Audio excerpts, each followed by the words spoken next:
আসসালামু আলাইকুম রহমতুল্লাহি ওবারকাত। সম্মানিত দর্শক শ্রোতা, আমি মুফতি নেসার। আজকের ভিডিওতে আমি আপনাদের সাথে একটি বিশেষ খবর শেয়ার করতে যাচ্ছি। দেখতে পাচ্ছেন আমাদের খাসি এবার বড় হয়ে গেছে এবং আমি এটি ঈদুল আজহা উপলক্ষে বিনিময় করব। এই খাসি আমরা প্রাকৃতিক পদ্ধতিতে পালন করেছি, যেখানে সবসময় তার স্বাস্থ্য ও সুখ স্বাচ্ছন্দ্য নিশ্চিত করা হয়েছে। এটি একটি দেশি জাতের খাসি, যার গোশত খুবই সুস্বাদু ও পুষ্টিকর। যদি আপনারা এই ঈদুল আজহা উপলক্ষে একটি সুস্বাদু ও প্রাকৃতিক পদ্ধতিতে পালন করা খাসি চান, তাহলে আমাদের সাথে যোগাযোগ করতে পারেন। আরও বিস্তারিত তথ্যের জন্য কমেন্ট করুন, চ্যানেলটি সাবস্ক্রাইব করুন এবং আমাদের ওয়েবসাইট ভিজিট করুন। প্রাকৃতিক কৃষি পরিবারের সাথেই থাকুন। ধন্যবাদ সকলকে। আসসালামু আলাইকুম রহমতুল্লাহি ওবারকাত। সম্মানিত দর্শক শ্রোতা, আমি মুফতি নেসার। আজকের ভিডিওতে আমি আপনাদের সাথে একটি বিশেষ খবর শেয়ার করতে যাচ্ছি। দেখতে পাচ্ছেন আমাদের খাসি এবার বড় হয়ে গেছে এবং আমি এটি ঈদুল আজহা উপলক্ষে বিনিময় করব।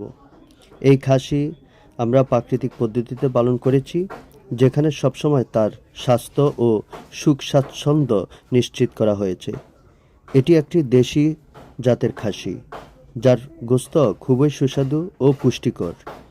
যদি আপনারা এই ঈদুল আজহা উপলক্ষে একটি সুস্বাদু ও প্রাকৃতিক পদ্ধতিতে পালন করা খাসি চান, তাহলে আমাদের সাথে যোগাযোগ করতে পারেন।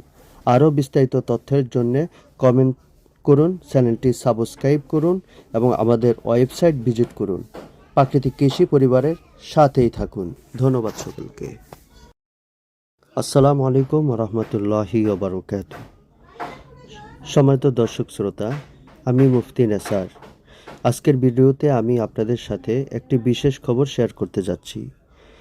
দেখতে পাচ্ছেন আমাদের খাসি এবার বড় হয়ে গেছে এবং আমি এটি ঈদুল আজহা উপলক্ষে বিনিময় করব। এই খাসি আমরা প্রাকৃতিক পদ্ধতিতে পালন করেছি, যেখানে সবসময় তার স্বাস্থ্য ও সুখ স্বাচ্ছন্দ্য নিশ্চিত করা হয়েছে। এটি একটি দেশি জাতের খাসি, যার গোশত খুবই সুস্বাদু ও পুষ্টিকর। যদি আপনারা এই ঈদুল আজহা উপলক্ষে একটি সুস্বাদু ও প্রাকৃতিক পদ্ধতিতে পালন করা খাসি চান, তাহলে আমাদের সাথে যোগাযোগ করতে পারেন। আরও বিস্তারিত তথ্যের জন্য কমেন্ট করুন, চ্যানেলটি সাবস্ক্রাইব করুন এবং আমাদের ওয়েবসাইট ভিজিট করুন। প্রাকৃতিক কৃষি পরিবারের সাথে